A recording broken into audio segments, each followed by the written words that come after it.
Olá, aqui Jader Alves mais uma vez para a gente dar continuidade sobre a nossa aula sobre Nelson Rodrigues. Na primeira aula a gente falou exclusivamente da vida do Nelson, né, da sua biografia, e essa primeira aula foi dividida em dois vídeos de mais ou menos 25 minutos cada uma, para facilitar até aí a compreensão de vocês.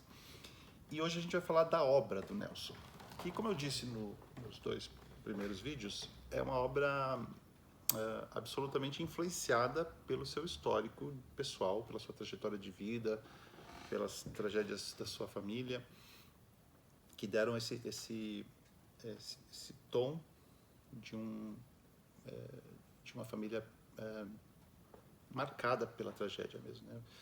Fechada de problemas familiares, de mortes violentas, etc. Todo esse histórico foi fazendo do Nelson, então, uma pessoa muito introspectiva, uma personalidade até certo ponto mórbida, pessimista mesmo, né? Ele mesmo dizia que ele não tinha fé na humanidade. Para ele falava assim: o ser humano, para mim, é um caso perdido. E é essa personalidade introspectiva e até certo ponto mórbida que se transfere, então, para a sua obra e para suas temáticas e para a personalidade dos seus personagens, por que não dizer? É claro que isso rendeu para o Nelson alguns rótulos, né? Alguns estigmas do tipo coisas preconceituosas mesmo, machista, tarado, reacionário, são apenas alguns dos adjetivos atribuídos ao Nelson. Porém, independentemente da opinião das pessoas que ajudaram a construir essa visão pessimista sobre ele, e até mesmo pejorativa, ele é considerado, indubitavelmente, quer queira ou quer não, o maior autor do teatro brasileiro e o primeiro a colocar no palco a vida cotidiana do ser humano brasileiro comum, classe média, enfim.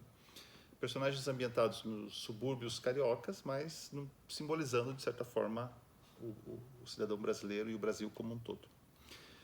Bom, essa forma de colocar em cena personagens mais cotidianos, mais do dia a dia, que não eram padrão do teatro brasileiro até então, isso abre caminho para um uso mais coloquial da linguagem e a inovação das temáticas também, né? A gente via um teatro muito baseado em histórias românticas, em finais felizes, mesmo dramas acabavam no final tendo boas soluções, enfim, né? Muito embora até a modernização, a comédia ainda fosse um gênero bastante predominante no Brasil.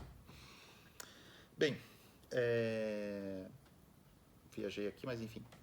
O Nelson também é conhecido não só pela obra teatral, como eu falei, mas também como romancista, como contista, como autor de novela, como cronista social e esportivo. E também crítico de arte. Eu precisaria aqui de algumas horas, vou dizer, talvez, quem sabe até dias, se a gente fosse querer detalhar toda a obra literária do Nelson Rodrigues. Só como contista, né, como eu comentei na aula anterior, ele escreveu mais de 2.000 contos da série A Vida Como Ela É. Então, para um efeito mais didático aqui dos nossos encontros, eu decidi, nesses vídeos, me ater somente à obra teatral. Mas você pode imaginar que esse ambiente, esse cenário que o Nelson usa nas suas peças, né, esse peso trágico, ele se transfere para toda a sua obra. Então, de certa forma, ao falar do teatro de Nelson Rodrigues, a gente está falando da obra dele como um todo. Mesmo, às vezes, na crítica esportiva, o Nelson tinha, às vezes, alguns olhares pessimistas também. Embora todo esse reconhecimento que o Nelson tenha e que ele é de direito, nem sempre foi assim. Porque antes do reconhecimento ele sofreu censura de órgãos governamentais oficiais e preconceito por parte de público e de crítica, assim, logo que ele lançava uma peça nova. Como jornalista, nem tanto, ele era encarado como alguém que estava ali dando uma opinião jornalística, né? Mas foi quando o Nelson experimentou a dramaturgia que ele começou a ser alvo dessas críticas, desses preconceitos todos. Sempre lembrando que a gente está falando aí, né, a partir dos anos 1940, então realmente era uma sociedade bem mais fechada, bem mais preconceituosa do que a gente tem hoje, né? Não que infelizmente tenha melhorado muito, mas naquela época era ainda pior. Bom, a obra do Nelson, então, ela é uma obra polêmica por natureza. Ela retrata essa classe média carioca com uma crueza incrível, assim, de um cotidiano que ele, Nelson, conhecia muito bem por ter sido criado na zona norte do Rio de Janeiro. Então ele utiliza um diálogo seco, direto, enxuto e muito contundente ao mesmo tempo. Essa forma de linguagem ela não era muito bem aceita pela crítica da época, que ainda era influenciada pelos moldes de um teatro mais dialético, mais eloquente, mais poético. E o mesmo raciocínio é válido para o público, que também era acostumado com esse teatro até então mais certinho, que vinha pela influência do teatro romântico europeu. O Nelson trazia, então, para o palco esse ser humano, essa palavra crua das ruas mesmo, né? Como ele dizia. E quando ele era acusado de que os seus diálogos eram muito secos ou muito ruins, e como esse grande inventor do modernismo brasileiro, ele sempre dizia assim: sim, os meus diálogos são realmente pobres. Só eu sei o trabalho que me dá para empobrecê-los. Fecha aspas.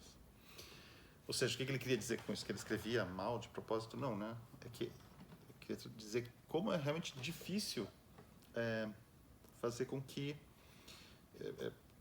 parecessem diálogos bonitinhos, realidades do dia a dia do cidadão, né? Então não podia se fazer um teatro que queria expressar um pouco mais de realidade com uma linguagem rebuscada. Então tinha que ser mesmo a linguagem daquela personagem. Se a personagem era criada no subúrbio, tinha que usar uma linguagem suburbana e assim por diante. Não confundir isso com palavrão, sabe, gente? Só um parênteses aqui. Muita gente fala, não, Nelson é pornográfico, é cheio de palavrão. Olha, que eu me lembro, tem uma peça dele que tem palavrão. Se não me engano, é A Serpente. O resto, não tem. Assim, a pessoa nunca leu o Nelson Rodrigues e ela acha que ela se deixa levar pelo que o coletivo pensa sobre ele. Mas, enfim, só fechando parênteses. Então, essa linguagem mais crua, mais rude, era difícil realmente de ser traduzida para a dramaturgia. Por isso, essa frase dele irônica, né, de que ele tinha trabalho para empobrecer os seus diálogos, né? Não é mais um teatro poético recheado de damas apaixonadas que esperam seus cavaleiros em cavalos brancos que vão vir salvá-las, como era um certo padrão imposto ali pelo teatro melodramático do século XVIII, ou mesmo pelo romantismo e escolas estéticas anteriores. Mas muito além desse estilo meramente coloquial do texto do Nelson, as peças dele tratavam de denunciar principalmente a hipocrisia da sociedade, né? Pairava ali nessa sociedade uma hipocrisia, alguns tabus que eram, na verdade, puro produto de repressão sexual, de criações muito rígidas, enfim. Isso revela, né, essa exposição disso revela perversão, revela deturpação de sexualidade, revela, enfim, toda a gama de sentimentos negativos que vem da repressão, né? E aí é óbvio que as pessoas vão se depararem com isso estranham. Nossa, mas esse cara está escrevendo pornografia. Não é isso, ele está tratando de um assunto que é tabu e que você, ao ler ou assistir, vai ter a sua avaliação, sua chance de reflexão por aquilo. Então, por flagrar esses aspectos mais sombrios que pairavam nessa sociedade, primeira metade do século XX no nosso país, a obra do Nelson foi muitas vezes mal compreendida, essa que é a verdade. Então, sendo ele taxado, né, de pornográfico e tantos outros adjetivos não muito lisonjeiros. A verdade é que o Nelson sempre usou os personagens dele, utilizou para compor esses personagens, para compor seu teatro, elementos obscenos. Mas é um teatro catártico, né? Os personagens acabam possuídos por esse lado instintivo, mais primitivo, mais selvagem do ser humano, mas não para fazer apologia a isso, a sexualidade ou a perversão, mas para um sinal de alerta. O Nelson mesmo se dizia, ele era completamente careta e tímido, ele falava do assunto não como apologia, mas como alerta. A obra teatral do Nelson, então, ela é repleta na verdade, como dizem alguns críticos, de pequenos monstros que são grandes pecadores e que cometem crimes demasiadamente humanos, no fim das contas, né? O Nelson costumava dizer assim, abre aspas, a ficção, para ser purificadora, precisa ser atroz. O personagem é vil para que nós não o sejamos. Ele realiza a miséria inconfessa de todos nós. Ou seja, essa definição do Nelson é praticamente um resumo do conceito aristotélico de catarse. Ou seja, nós, a partir da observação das misérias, das mazelas do personagem, a gente, das suas imperfeições, a gente se identifica com aquilo, se penaliza, até certo ponto, né? Puxa, que pena desse personagem. E procuramos fazer com que as nossas vidas sejam diferentes daquilo. Esse era o real desejo do Nelson, né? Veja um incesto em cena, não para você ter desejos incestuosos, mas para você avaliar que isso não é bacana, né? Ou seja, o personagem sofre para que nós soframos, se a gente quiser... o personagem sofre para que nós não soframos, né? Se a gente quiser fazer um resumo, uma definição bem resumida do que é catarse, é mais ou menos isso. Mas os principais crimes no seu teatro raramente são casos de polícia, assim, embora haja na obra dos personagens muita corrupção, assassinos, prostituição, traições, incestos, violações, enfim, tudo que poderia ser considerado numa linguagem, num conceito mais antiquado, como coisas que atentam ao pudor. Mas esses pequenos monstros e grandes pecadores, eles estão ocupados, na verdade, com outros crimes para os quais não há prisão e nem fiança, que é o fato de todos se deixarem levar pelas suas obsessões mais profundas, se dominarem por seus instintos, por seus lados reprimidos e lados obscuros do ser humano. E aqui, nesse momento, eu gostaria de indicar um livro. Qualquer pesquisa literária que vocês façam, vocês vão encontrar uma bibliografia gigantesca sobre Nelson. Não só as suas peças, mas muitos e muitos livros que foram escritos sobre ele, sobre a obra dele. E aí, nesse sentido, eu queria indicar esse livro aqui do psicólogo Iran Salomão, chama-se Nelson, Feminino e Masculino. Aqui ele faz uma análise muito, muito criteriosa e muito interessante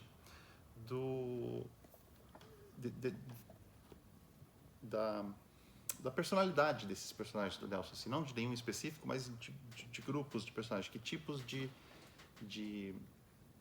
instintos são esses, que tipos de comportamentos são esses que o Nelson coloca nos seus personagens. Esse livro é fininho, é fácil de ler, bem interessante. Bom, mas vamos falar agora um pouquinho mais tecnicamente sobre as peças do Nelson. Então, para efeitos de análise, os críticos costumam dividir as peças em 4 grupos, ou melhor, 3, sendo que o terceiro é subdividido em 2. Esses 3 grupos, essa divisão não é feita por uma questão cronológica, não significa que as peças que foram escritas primeiro estão no primeiro grupo, não. Essa divisão ela é por questão temática, né? Esses grupos são, então, as peças psicológicas, as peças míticas e as tragédias cariocas, sendo que as tragédias cariocas são divididas em parte 1 e parte 2, e essas sim, por uma classificação cronológica. É muito fácil encontrar livros, né, as peças do livro do Nelson em livro. Hoje em dia, a gente às vezes prefere ler na internet, mas porque existe uma questão de direitos autorais em torno da obra dele, nem tudo está disponível na internet. Então, às vezes, é mais interessante. Então, aqui eu trouxe só 2 exemplos de uma coleção que tem 4 volumes de cada uma dessas peças, desses grupos de peças. Então, aqui, por exemplo, estão no grupo 1 as peças psicológicas, e aqui um livro que traz as peças do grupo 2, as míticas. E aí tem o volume 3 e o volume 4 que trazem as tragédias cariocas, né? Mas também se encontra as peças em livros individuais, não precisa comprar essas coleções necessariamente.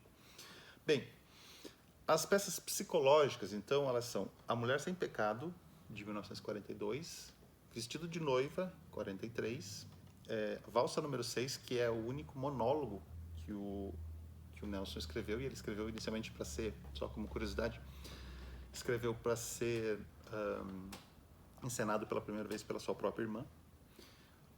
Depois vem Viúva Porém Honesta, de 1957, e por fim, Anti-Nelson Rodrigues, de 1974. Sim, ele tem uma peça chamada Anti-Nelson Rodrigues.